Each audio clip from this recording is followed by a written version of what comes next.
It might seem like everyone and everyone and their partners moves in with their significant other before walking to the altar. And that is not too far off, considering the trend in living together before marriage is rising. According to the U.S. Census Bureau, 8.5 million unmarried couples lived together in 2018. Even though the numbers are high and it appears to be socially acceptable these days, that does not mean it is for everyone. As with most relationship issues, when it comes to deciding whether you should cohabitate before marriage, it should only ever depend on the individuals involved. But as we all know, outside influence, with even the best of intentions, can make a personal outlook on a relationship foggy.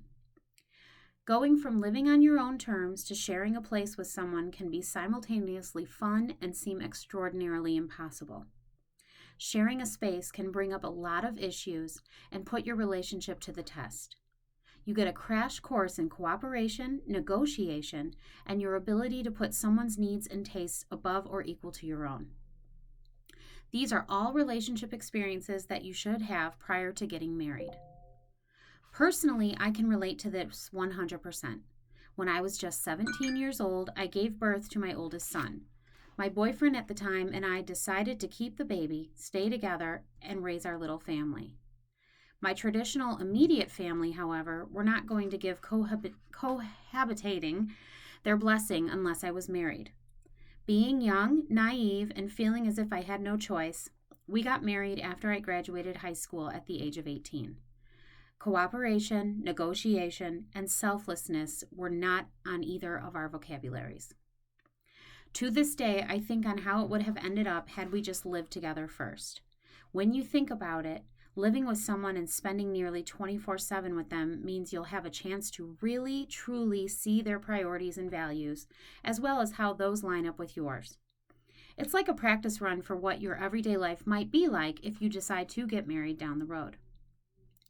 When you're dating and you do start to intertwine your lives by moving in together, it's more difficult to break it off if you need to. This could be one of the reasons research shows that although living with your partner before marriage leads to more success in the first year, down the line it can actually increase the risk of divorce. Researchers aren't sure why this is, but few suggest it could be that after you move in together, you may realize it's too tough to cut ties, so you suppress the urge to be honest and get married instead. Years later, you might decide it is not for you and the only option is to now divorce.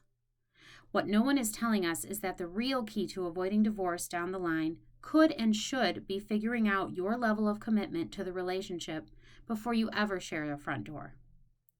There is a lot of research showing to be outdated, particularly since it's more acceptable nowadays to live with your partner before marriage than it was years ago. In the 1960s, women everywhere were warned that giving the milk away for free could result in a lifetime of spinsterhood. The horror. It is difficult to truly measure the many factors that play into the divorce rate. 2, when it comes to living together before marriage, scenarios can be affected by age, religion, whether it's a first marriage, whether either person lived with someone before, and so on.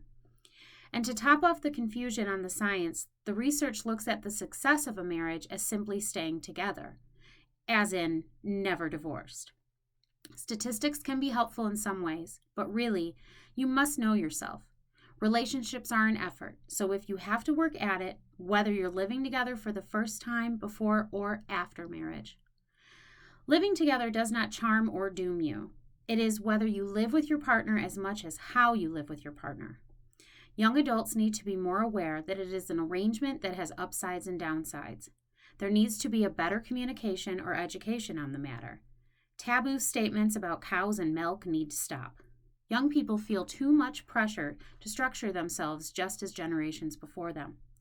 Communicating and thinking on this topic more can help the couples in the long run. In my situation, we divorced 10 years later, with many separations in between. At the end of it all, I can confidentially speak for myself and admit I was not ready, not in tune with myself, and did not stick up for myself enough. The relationship taught me a lot, but it should never have become one that resulted in marriage.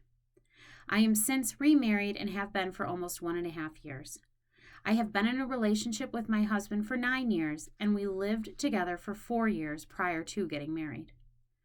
Just remember, a shared roof will not take the place of a marriage license. Moving in shouldn't be a replacement for marriage, if marriage is what you want.